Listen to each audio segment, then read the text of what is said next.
You can sit over there. Oh, you can sit here if you want, but let me, I'm just gonna, I was Yeah, talking you to can the sit. crowd in general. I'd like each of you to join me as we take our trip to the vast and varied state of Michigan. Michigan's known as the Great Lakes State. It's also known as the Mitten State. And does anybody know why it's called the Mitten State? Shaped like a. Shapes like a. That's exactly right. Do we have any University of Michigan fans in here? I hope not. This is intentional. Michigan is shaped just like a mitten. If you look at Michigan on a map, there's the thumb, there's Mackinac Island, and on the left side is the west coast of Michigan. It's shaped just like a mitten. But to me, Michigan's all like patchwork. Each region is its own distinct fabric with its own distinct feel. All aboard as we explore the thumb, Mackinac Island, and the west coast. And I hope someday you may perhaps yourself decide to visit our northwest neighbor, and I'm happy to be your tour guide this week. Now, once you get past Detroit and you settle into the heart of the thumb, traffic begins to dissipate like smoke into the air. A calmness sets in and you can finally exhale. Our first stop is going to be Frankenmuth. Well, Frankenmuth is one of the top tourist destinations in Michigan. It was founded by German immigrants about 150 years ago. And until the 1920s, it was the primary language of the area. It also houses the nation's and probably the world's largest Christmas store, Bronner's Winter Christmas Wonderland. Over 5 football fields long, it feels like it stretches on and is more expansive than the North Pole.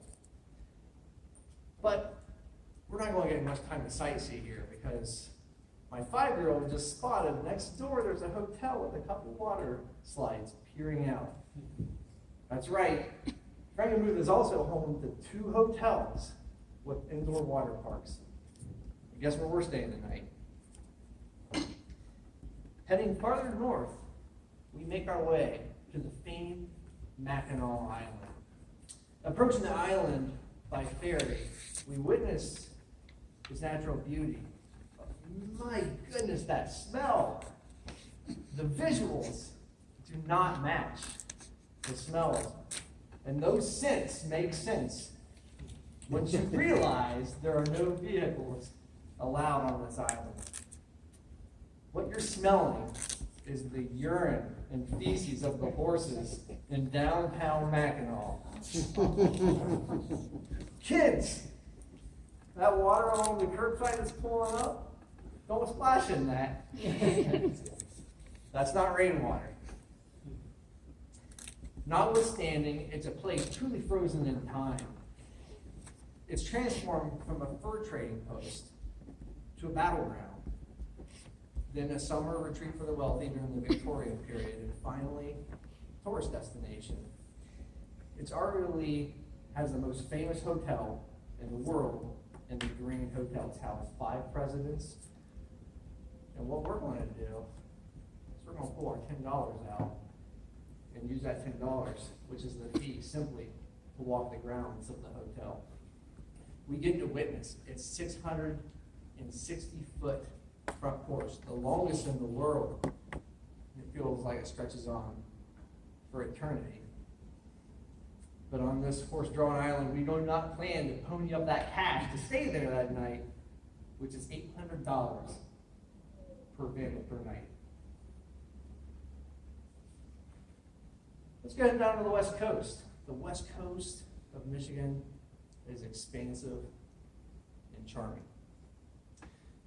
We witness a stunning sunset in the tunnel of trees as we weave our way on the road, the 2-lane road, the trees that envelop over top of us. And it's been known as one of the prettiest drives in all of the US of A. The cities lining Lake Michigan are are gorgeous and have beautiful downtowns. And they're filled with boutique shops, and my personal favorite, coffee shops.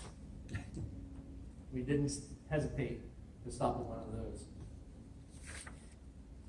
Before we stop at Traverse City, let's pick some cherries. Did you know that Michigan has the largest cherry haul in all of the United States, with 90,000 tons of tart cherries harvested per year? As far as the eye can see from the hilltop are cherry trees and cherry farms. They disappear into the distance. The next stop is the Sleeping Bear's Dune. If anyone's been to Sleeping Bear, it's indescribable. They're sand dunes that were sculpted by glaciers, rising 400 feet into the air. Let's take our shoes off. And we're going to go ahead and walk in that sand, straight up. Take some pictures at the top, and let the kids tumble down.